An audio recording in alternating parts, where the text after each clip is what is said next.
let's get back to this game real fast. Lions, I was Texans. just about to say, you want to talk about handling a little adversity. Come on, man. I'm on for me, and I'm going to make this all about me. Every time a quarterback starts throwing picks, 2 picks, 3 picks, 4 picks, I'm just sitting there watching the broadcast, especially in these Sunday, Monday night broadcasts, going, don't bring me up. Don't throw another one. Don't throw another one. So Goff, don't say my name.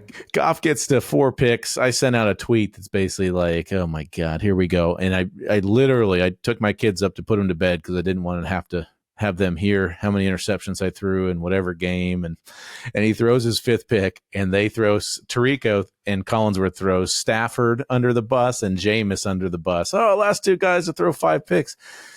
And then I'm like, oh my God, I'm probably the last one to throw 6 in a game. And they even jumped to 7.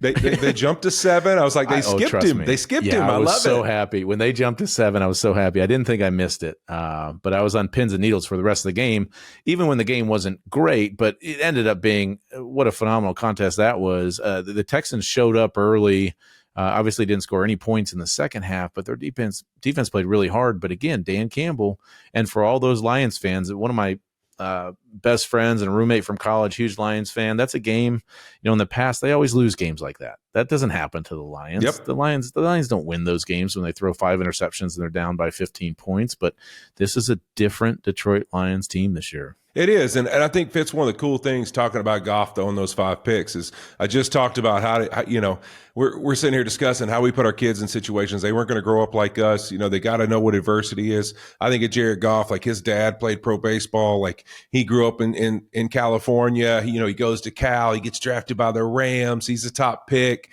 Like all these things go his way, and then he gets traded, blindsided with this trade to the Detroit Lions. He is destroyed. He's talked about it plenty. He's crushed. Yeah. But what does he do? Everything in his life's kind of panned out exactly how he'd hope. He's had all his dreams come true. And then all of a sudden, boom, the carpet gets pulled out from underneath you. How you respond in adversity tells everything about your character. And now he's embraced the city of Detroit. They've embraced him back. They've fallen in love with him. He's been balling out of his mind all season. And tonight was just one of those nights. You look at the success he's had over the last 6 games, it's been insane. And then it's that night where, you know what? I can't hit a 3-foot putt. I can't there's no way I can make a putt. Put it 2 feet, 3 feet. It ain't going in the hole, those right? Putts anyway. You don't take I pick those putts, up. But keep going. Listen, if we're putting those, I'm going home. That's what I usually tell my group. So all those are gimmies. But my point is he could get it right. But what do? You just keep playing. You stay with it. Your team believes in you. The head coach believes in you, and they've built just really honestly a culture and an atmosphere where they really truly feel like no matter what happens in a game, they can win it. And that's, I think tonight, Goff throwing 5 picks, them finding a way to beat a Texans team that is a good football team, especially on defense, just really tells you that this Lions team, man, they are for real. Like when people say, hey, they got a Super Bowl chance, this team is for real, because you don't win games like that unless you're a really good football team, because you've got to make up for that somewhere. And it's very rare to see a team throw 5 picks and win a football game. No, that was insane. And the other adversity I enjoyed, watching James Houston out there. Ooh. First half. That's the kind of adversity I was feeling after that gumbo on Saturday. I mean, you know what I mean? It was tough. They were making gang tackles, and there was one guy with a yellow streak in the back of his pants. That's the problem with wearing white pants, too, by the way. It doesn't hide anything. That's every old lineman's nightmare.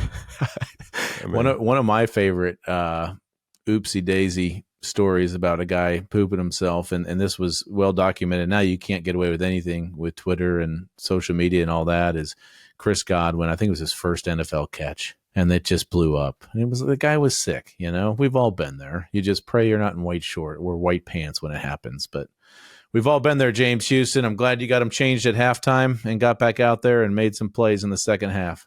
That's right, man. Hey, listen, you got to respond, baby. Just keep it moving. Keep it moving.